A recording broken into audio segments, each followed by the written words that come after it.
A dini për shembull se ka sot, për shembull, pikpamje që edhe kalan e fundit të lidhjes së natyrshme mes fëmijës dhe prindit me rrëzua.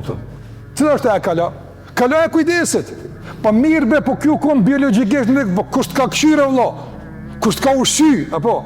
E që kjo është kalaja, që duhet me a gjithë një përgjigje. Edhe kjo është materializu. A dini që sot kalkulohen kujdesi i prindve me çmimin e tregut që parët që më këkëshyrë. A jena parabar? A mund shmi a pagua?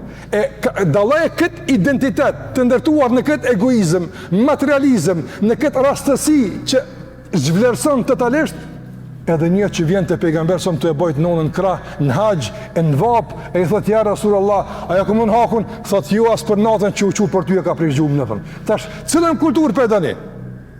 Cilën identitet për edani? E dikshme që edhe njërë të dhëzëm, e dikshme që edhe njërë.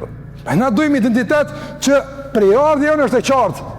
Na kena prejardhja prej Ademit alisam, nga njëri që e ka krijuar Allahu Gjelle Gjelalu direkt me urën e tij.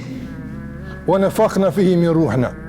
Edhe na kena frynte nga shpirti jon. Allahu i ka jap shpirt Ademit alisam. Lidhje s'ka mas një krijes tjetër. Është i veçantë dhe specifik.